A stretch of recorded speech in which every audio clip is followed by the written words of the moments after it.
जयचंद संयोगिता के कक्ष में आता है। संयोगिता उसे बताती है कि वो पलाश क्षेत्र में शिव पार्वती के मंदिर में छत्र चढ़ाने जा रही है। तभी राज पुरोहित आता है और वो उन्हें बताता है कि श्रावणी एकादशी को महाराज अनंगपाल तोमर भी उसी मंदिर में छत्र चढ़ाने आ रहे हैं। इधर संयोगिता चकोरी के पास आती है और वहां कबूतर पवन राज समाचार लाता है कि मंदिर में छत्र चढ़ाने पृथ्वीराज चौहान आ रहे हैं। जयचंद विजयचंद से कहता है कि जब अनंगपाल तोमर मंदिर में छत्र चढ़ाने आएगा तब उसका वध कर दिया जाएगा, क्योंकि वो क्षेत्र तो उसके भाई बालूका राय का है। जयचंद बालूका राय से मिलता है और योजना बनती है अनंगपाल तोमर के वध की। बालूका राय कारागार जाता है, जहां वो ये काम एक डाकू दुर्जन सिंह को सौंपता है। और ये सब देखकर मैं सोचने लगी कि महाराज अनंगपाल की जगह तो महाराज पृथ्वीराज चौहान आ रहे हैं। अब स्थिति क्या रंग लाएगी?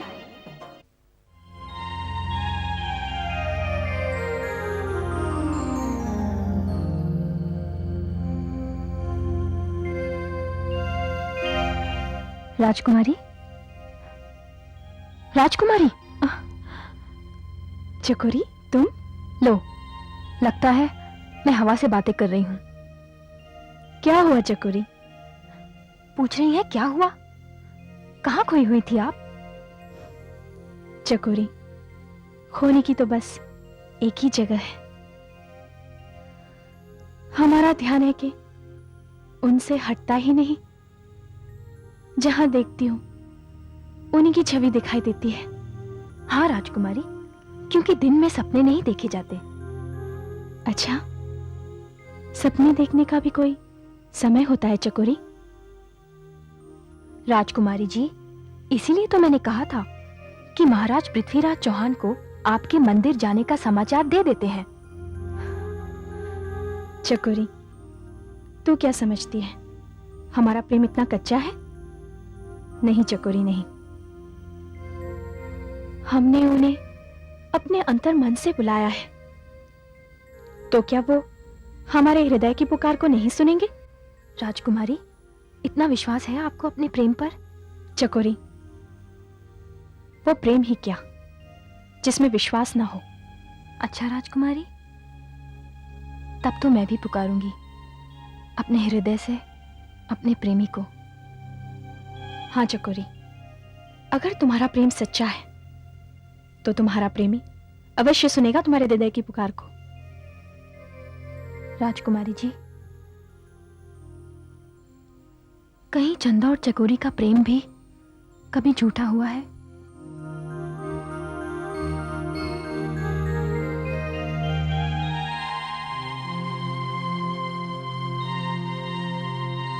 पुत्री, मासा, आप? कल प्रातःकाल यात्रा आरंभ होगी। हाँ मासा, और ये रात दर्शन की प्रतीक्षा में गुजरेगी। अरे, इतनी भी क्या बेचैनी? मासा, आप बेचैनी की बात कर रही हैं? हमारा मन तो दर्शन के लिए उतावला हो रहा है। पुत्री संयोगिता, बिल्कुल सच कहा तुमने। पिताजी, आप? हाँ पुत्री, तुम्हारी व्याकुलता देखकर हम बहुत प्रसन्न हुए। शिव पार्वती मंदिर में छत्र चढ़ाने की मन्नत मांगकर तुमने हमारे वंश पर बहुत बड़ा उपकार किया है। उपकार? वो कैसे पिताजी? पुत्री संयोगिता, मैंने सुना है कि श्रावणी एकादशी के दिन जो भी भगवान शिव पार्वती के मंदिर में जाता है, भगवान शिव पार्वती उसकी मनोकामना अवश्य पूर्ण करते हैं। और हमें आशा है कि इस बार हमारी मनोकामना भी अवश्य पूर्ण होगी।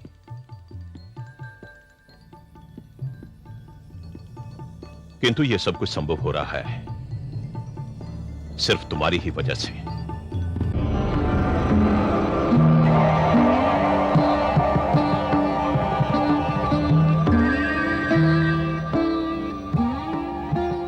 जय महाकाली। सरदार दुर्जन सिंह के, सरदार दुर्जन सिंह के, सरदार दुर्जन सिंह के। नहीं नहीं, मेरी नहीं, मां महाकाली की जय कहो। महाकाली की, महाकाली के, महाकाली के। तुम सबको आश्चर्य हो रहा होगा कि हम यहां जीवित कैसे आ गए, पर इसमें आश्चर्य की कोई बात नहीं। महाकाली अपने भक्तों को कभी निराश नहीं करती। आज तुम सबके सामने हमारा जीवित आना सब महाकाली की कृपा है, जिनके कारण हमारा मृत्यु दंड जीवन दान में बदल गया। किंतु इस दान के बदले हमें किसी और के प्राण लेने होंगे। किसके प्राण लेने हैं सरदार? बस तुम आज्ञा दो, हम 1000 प्राणों की बलि चढ़ा देंगे महाकाली के चरणों में। नहीं नहीं भंवर सिंह, 1000 नहीं, सिर्फ एक व्यक्ति के प्राण चाहिए।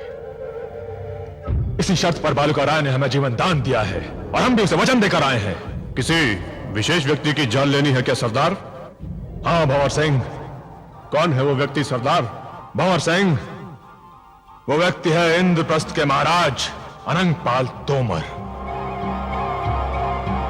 सरदार, ये तो सरासर अन्याय है। जिस बालूका राय ने हमारे इतने सहयोगियों को चुन चुन के मौत के घाट उतार दिया और जो तुम्हें भी मृत्यु दंड देने जा रहा था, उस हत्यारे को मारने की बजाय हम इंद्रप्रस्थ के महाराज अनंगपाल तोमर जैसे ऐतिहासिक पुरुष की हत्या कर दें? नहीं भंवर सिंह, नहीं। हमने बालूका राय को वचन दिया है कि अपने प्राणों के बदले हम अनंगपाल तोमर का सर काटकर उसका काट चुका देंगे। नहीं सरदार, जब तक हम इंद्रप्रस्थ में थे, महाराज अनंगपाल तोमर से हमारा कोई मतभेद नहीं था। हमारे ही हाथों समाज के प्रति अन्याय होता रहा। इंद्रप्रस्थ का क्षेत्र छोड़कर जब हम यहाँ आए तो बालूका राय ने तुम्हें छल से पकड़ा था। उसने तो तुम्हारा अपराध क्षमा करने का वचन दिया था, तभी तो तुमने अपने 6 साथियों के साथ हमारे रोकने पर भी उसके सामने आत्मसमर्पण कर दिया था। फिर भी उसने तुम्हें मृत्यु दंड दिया था। क्या भूल गए उस छल को? पर भंवर सिंह, उसने अपने छल को उपकार में बदल दिया है। यह भी छल है उसका, उपकार नहीं सरदार। भंवर सिंह, तो तू क्या चाहता है? हम अपना वचन तोड़ दें? हम भी छल करें उसके साथ? छल करने वाले के साथ छल करना कोई पाप नहीं है सरदार। भंवर सिंह, वो राजा है और हम डाकू। एक राजा ने अपना वचन तोड़ा तो किसी को याद नहीं रहेगा, परंतु एक डाकू ने अपना वचन निभाया तो दुनिया सदा याद रखेगी। लेकिन सरदार, भंवर सिंह, हमने जो कहा वही होगा, और अगर किसी ने इसका विरोध किया तो महाकाली की सौगंध, हम इसी समय उसका सर काटकर महाकाली के चरणों में चढ़ा देंगे। आज्ञा दो महाराज, हमें कब, कहां और किस समय अनंतपाल तोमर का वध करना है? तो सुनो, यह वध होगा श्रावणी एकादशी के दिन जमुना किनारे, जब अनंतपाल तोमर शिव पार्वती के मंदिर में छत्र चढ़ाने जा रहे होंगे।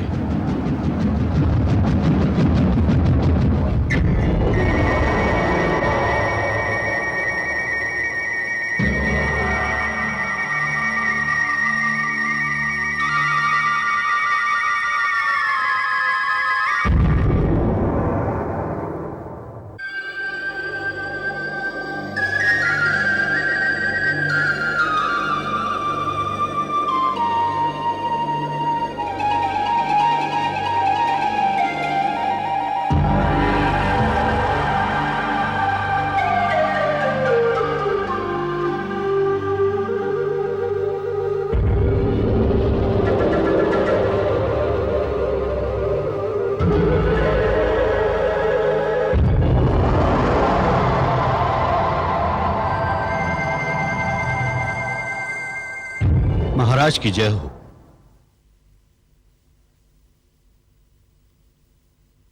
कहिए महामंत्री जी, क्या बात है? महाराज, एक व्यक्ति आपसे मिलने आया है। उसने अपना चेहरा ढक रखा है। वो कहता है आपसे बात करनी है। साथ ही वो ये भी कहता है कि यदि भेंट नहीं हुई तो एक बहुत बड़ा अनर्थ हो जाएगा। महाराज, देखने में वो आदमी बहुत खतरनाक है। मेरे विचार से तो महामंत्री जी, केवल देखकर आने वाले के बारे में अपनी कोई धारणा बना लेना उचित नहीं है। जाइए, उसे अंदर भेजिए। जो आज्ञा महाराज।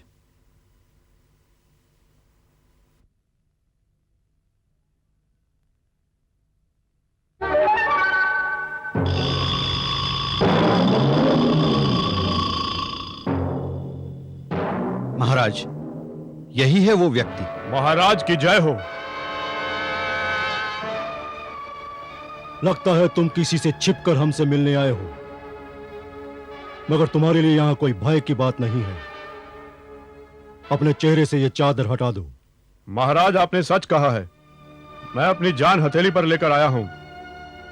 मैं आपसे एकांत में बात करना चाहता हूं। नहीं महाराज, हम आपको अकेला नहीं छोड़ेंगे, क्योंकि हमें इस व्यक्ति पर संदेह है। महामंत्री जी, हमारा नाम भी सोमेश्वर है। क्या आप चाहते हैं कि हम अपने ही महल में किसी भी आने वाले व्यक्ति से इस तरह डर जाए? नहीं, हम इससे एकांत में बात करेंगे। यह हमारी आज्ञा है। जी महाराज।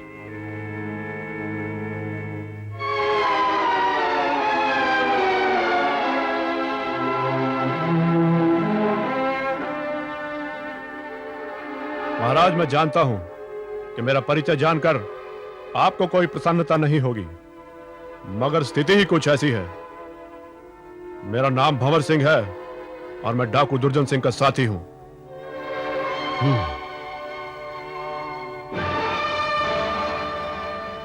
हमारे यहां आने का कारण? महाराज, मैं बड़ी मुश्किल से यहां तक पहुंचा हूं। कल श्रावणी एकादशी है। इंद्रप्रस्थ के महाराज अनंग पाल तोमर भगवान शिव पार्वती के मंदिर में छत्र चढ़ाने आ रहे हैं, और मेरे विचार से अब तक वो राजधानी से चल पड़े होंगे। आगे कहो। कन्नौज नरेश, जयचंद के छोटे भाई बालूका राय ने रास्ते में ही महाराज अनंग पाल तोमर की हत्या करने की योजना बनाई है। क्या? ये क्या कह रहे हो तुम? मैं सत्य कह रहा हूं महाराज। इतिहास साक्षी है कि आज तक राजनीति ने धर्म क्षेत्र में हस्तक्षेप नहीं किया। मंदिर क्षेत्र सदा ही स्वतंत्र क्षेत्र रहा है। वहां किसी भी तरह का रक्तपात नहीं हो सकता। महाराज, इसीलिए उन्होंने यमुना किनारे उनकी हत्या करने की योजना बनाई है, और इस हत्या का बीड़ा उठाया है डाकू दुर्जन सिंह ने। क्या? महाराज, मैं भी एक डाकू हूं। मेरे साथ आपको जो करना है आप कर लीजिए, मगर मैं अपने सरदार से छिपकर यहां आया हूं। मैं ये कभी सहन नहीं कर पाऊंगा कि महाराज अनंग पाल तोमर जैसे महान व्यक्ति की मृत्यु एक डाकू के हाथ से हो। महाराज, समय बहुत कम है। अब तक तो वो लोग चल पड़े होंगे। अगर समय होता तो मैं खुद इंद्रप्रस्थ जाता और महाराज अनंग पाल तोमर को इस दुर्भाग्यपूर्ण योजना की सूचना देता। अगर वो मुझे डाकू समझकर मेरी बात नहीं मानते तो मैं उनके चरणों में गिरकर अपने प्राण त्याग देता, मगर उन्हें वहां आने से रोकता। महाराज, भंवर सिंह, कौन कहता है कि तुम डाकू हो? तुमने तो मानवता के ऐसे कर्तव्य का पालन किया है जिसे इतिहास कभी नहीं भुला पाएगा। डाकू तुम नहीं हो। डाकू है बालूका राय, डाकू है जयचंद, डाकू है विजयचंद। मैं तुम्हारे इस उपकार का बदला जरूर चुकाऊंगा। ये ऋण है मुझ पर तुम्हारा। महाराज, वैसे तो मैं भी रहूंगा अपने दल के साथ और चेष्टा करूंगा कि कोई अनहोनी घटना ना होने पाए।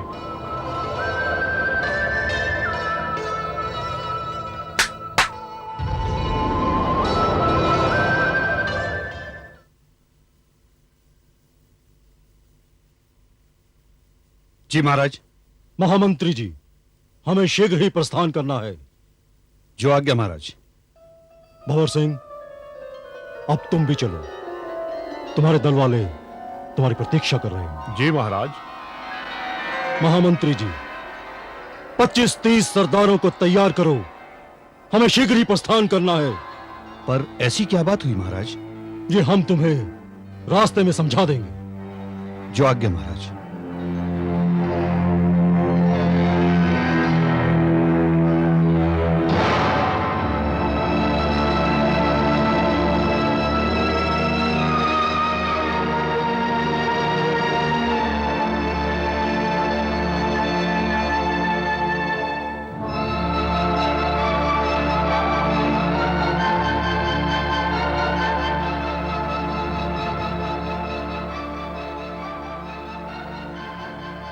आका, सुल्तान मोहम्मद शहाबुद्दीन गौरी की खिदमत में गुलाम कुतुबुद्दीन हाजिर है। कुतुबुद्दीन, हम तुम्हारा बहुत बेचैनी से इंतजार कर रहे थे। कहो, मेरे आका, आपके हुक्म के मुताबिक फौज को तैयार रहने का हुक्म दे दिया गया है। बेशक हम यही चाहते हैं कि दुश्मन की सरकों भी जितनी जल्द हो की जाए।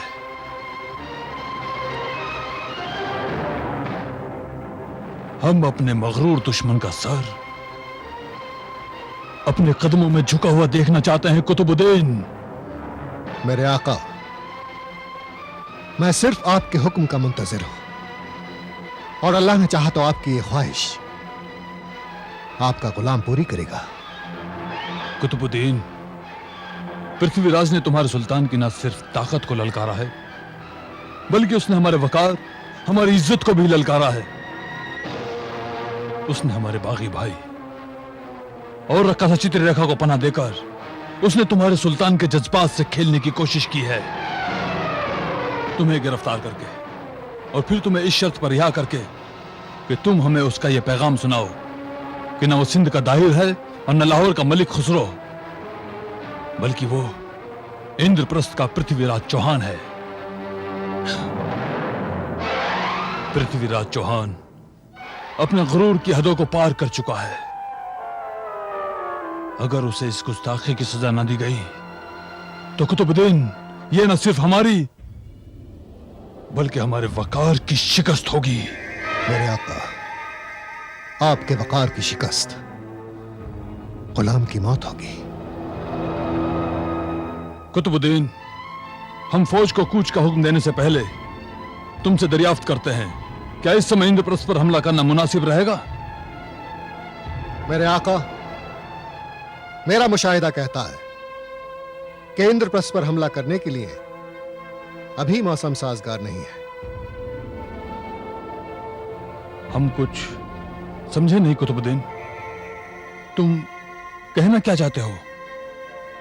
मेरे आका, फौजी हिकमत अमली के तहत अगर हम इंद्रप्रस्थ पर हमला ना करके तब्रे हिंद पर हमला करें तो बेहतर होगा।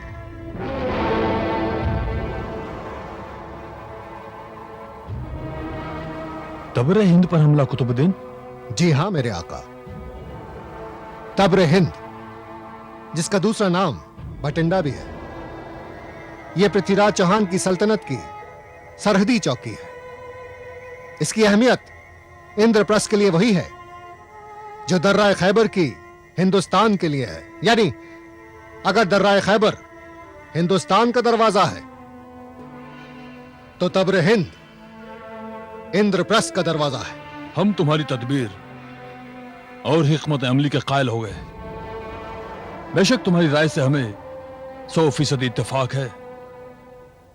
तारीख गवाह है, सरजमीन हिंदुस्तान पर अब तक जितने भी हमलावर आए वो दर्रा खैबर को फतेह करके ही हिंदुस्तान की सरहद में दाखिल हुए। मेरे आका, गुलाम की इल्तिजा है कि कूच करने से पहले सुल्तान एक बार फौज का मुआयना कर ले। कुतुबुद्दीन, हमें खुद से ज्यादा तुम पर एतमाद है। गुलाम इसे अपनी खुशकिस्मती तस्वुर करता है और अब गुलाम यह जानना चाहता है कि फौज को रवानगी का हुक्म कब दिया जाए। कुतुबुद्दीन, इसका फैसला भी हम तुम पर छोड़ते हैं।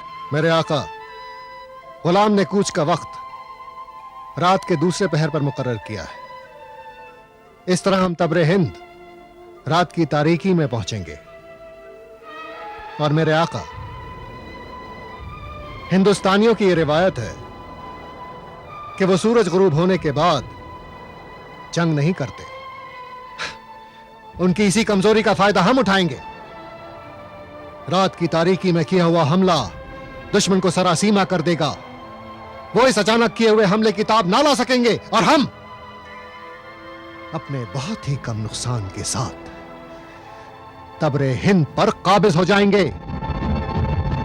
कुतुबुद्दीन, तुमने तो हमारे एतमाद को यकीन में बदल दिया। तब्रे हिंद पर हमला इंद्रप्रस्थ पर हमारी फतेह का ऐलान है। रात का दूसरा पहर फौज की रवानगी के लिए मुनासिब वक्त है। सुल्तान का हुक्म सर आंखों पर।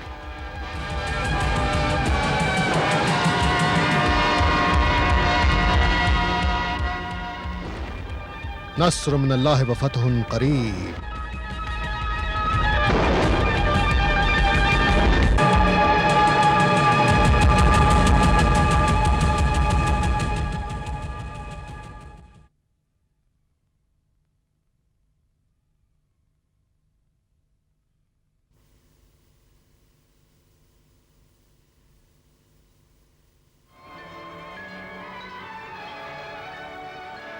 क्या बात है वैद्यराज?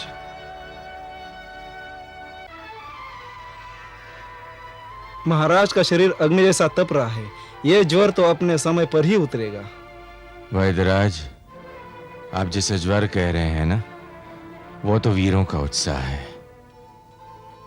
पुत्र पृथ्वीराज, मैं ठीक हो जाऊंगा।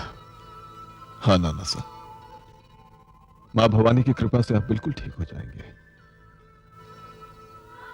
मगर ऐसी स्थिति में जबकि छत्र चढ़ाने की आपकी मन्नत पूरी करने के लिए मेरा मंदिर जाना आवश्यक है, और आपकी ये अवस्था, ये तो चिंता का विषय बन गई है।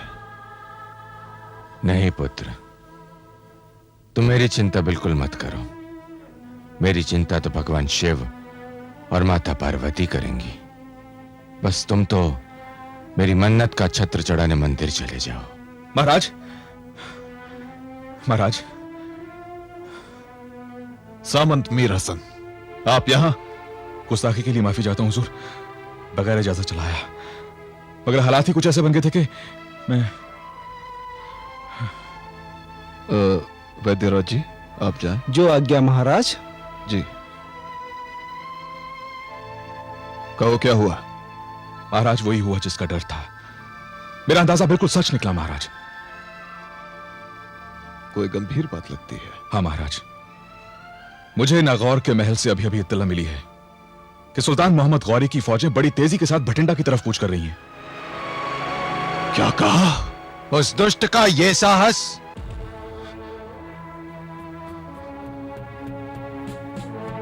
इसे कहते हैं परीक्षा की घड़ी। महाराज, आखिर बात क्या है? सामंत मीर हसन, आप तो जानते हैं कि हमें मन्नत का छत्र चढ़ाने के लिए पलास क्षेत्र जाना है, और यहां नानासा की यह अवस्था, और वहां शत्रु का अचानक आक्रमण। ये परीक्षा की घड़ी नहीं है तो और क्या है? पुत्र पृथ्वीराज जी, इसमें घबराने की कोई बात नहीं है। तुम तो जाओगे मंदिर छत्र चढ़ाने, और रहा शत्रु का आक्रमण, तो अनंगपाल तोमर अभी जीवित है। इस दुस्साहस का उत्तर मैं दूंगा। ये आप क्या कह रहे हैं नाना साहब? नहीं, आप इस अवस्था में रणभूमि में नहीं जा सकते। अगर मैं नहीं जा सकता तो तुम जाओगे पुत्र, और तुम्हारे स्थान पर मैं जाऊंगा मंदिर। नहीं नाना साहब, ना आप रणभूमि में जा सकते हैं और ना मंदिर। तो मैं क्या करूं पुत्र? महाराज, अगर आपको मीर हसन की जात पर एतबार है तो मोहम्मद गौरी का सामना करने के लिए मैं जाऊंगा भटिंडा।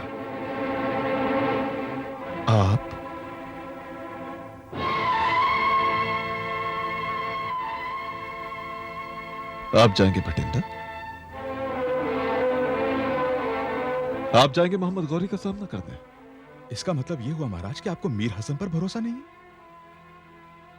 महाराज, मैंने आपकी फौज के 1000 जवानों को तुर्की फौज की तरह तालीम और तरबियत दी है, और मुझे पूरा यकीन है महाराज कि फौज का यह दस्ता मोहम्मद गौरी के हर हमले का जवाब तुर्की बतुर्की दे सकता है। मीर हसन, हमें आप पर पूरा विश्वास है। तो महाराज, मुझे भटिंडा जाने की इजाजत दीजिए, और आप मंदिर जाकर छत्र चढ़ाइए। और यकीन रखिए महाराज, जब तक आप अपनी फौजों के साथ भटिंडा नहीं पहुंच जाते, मीर हसन मोहम्मद गौरी को भटिंडा की सरहद पार करने नहीं देगा। और खुदा ना खास्ता अगर मोहम्मद गौरी की फौजों ने भटिंडा की सरहद पार कर ली, तो आप समझ लीजिएगा महाराज कि वो मीर हसन की लाश पर से होकर गुजरी है।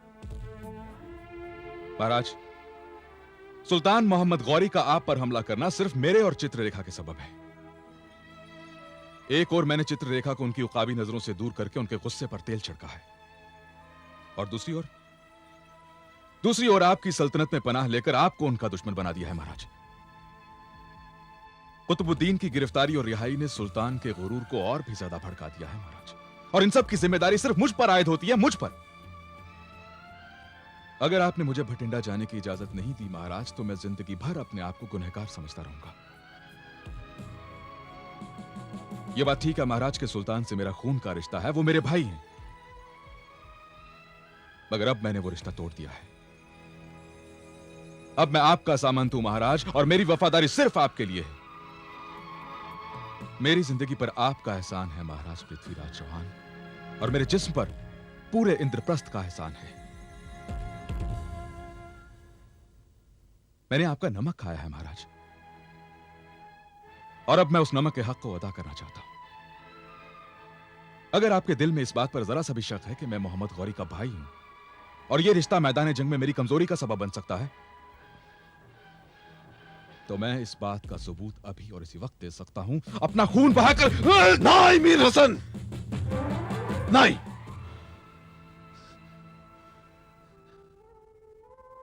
मीर हसन, हमने कभी तुम पर और तुम्हारी वफादारी पर शक नहीं किया, कभी नहीं किया।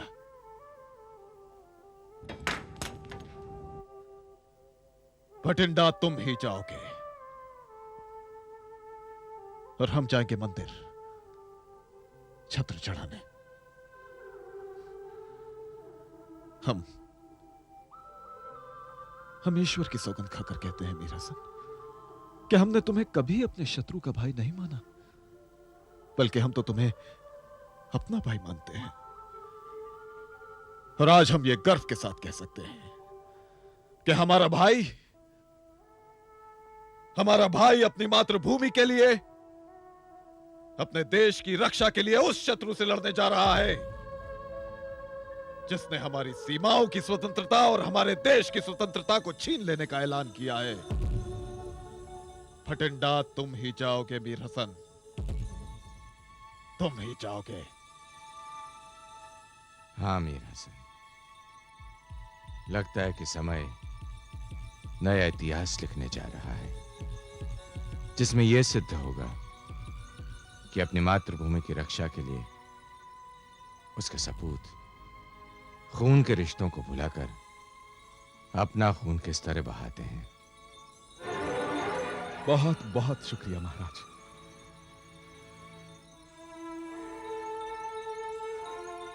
महाराज, अब आप देखिए कि मीर हसन अपने मादरे वतन की हिफाजत कैसे करता है। अगर इंद्रप्रस्थ की सरहद में उसकी आजादी मेरा खून मांग रही है, तो इस खून पर मेरा कोई हक नहीं है महाराज। इस खून पर सिर्फ इंद्रप्रस्थ का हक है। अब मुझे इजाजत दीजिए महाराज, ताकि मैं इंद्रप्रस्थ की सरहद की हिफाजत में अपनी जान हंसते हंसते कुर्बान कर सकूं।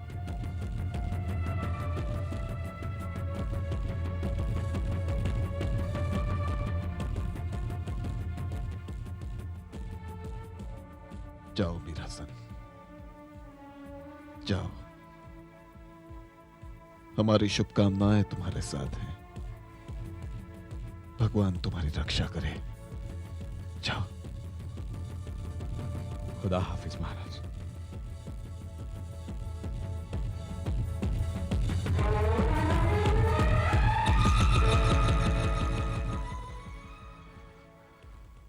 खुदा हाफिज।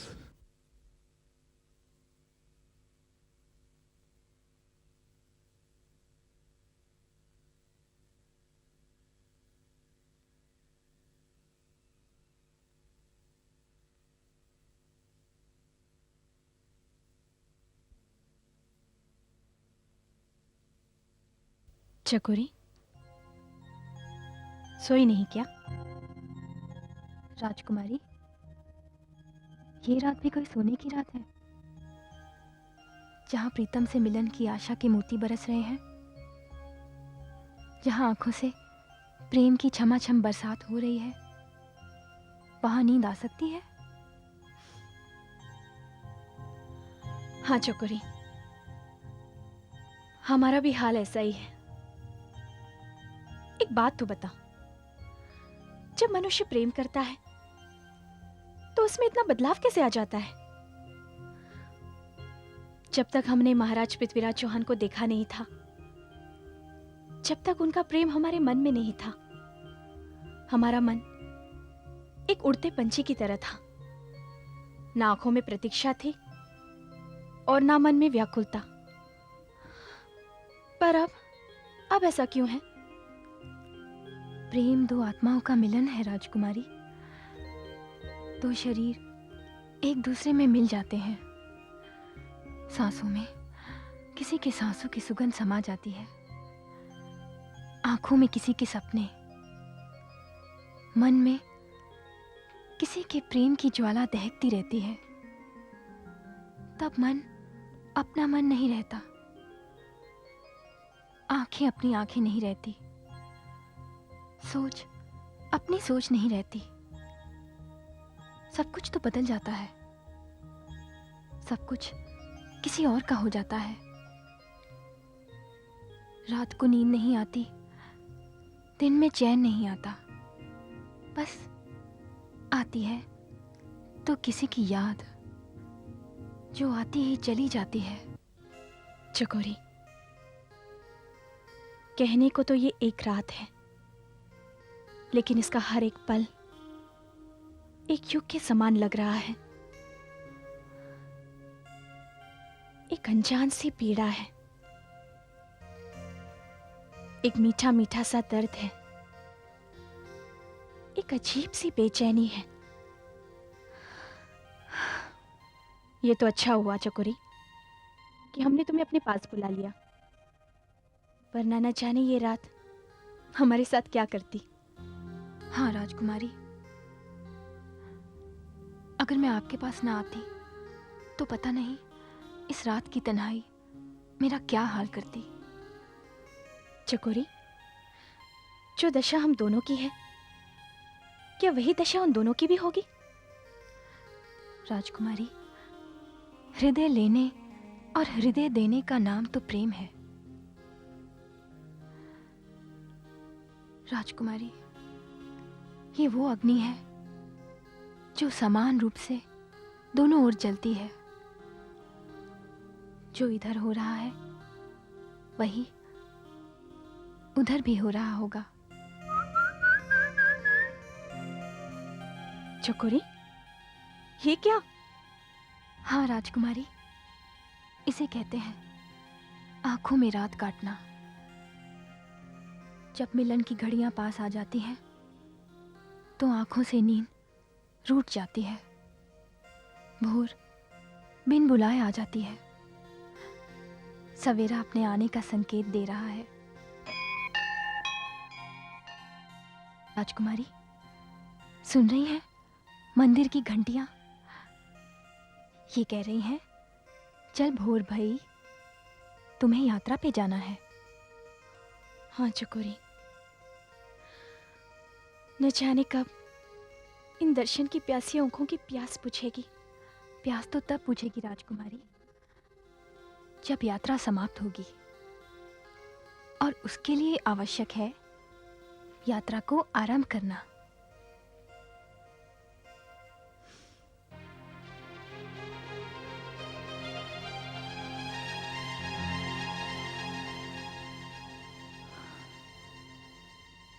हाँ चकोरी,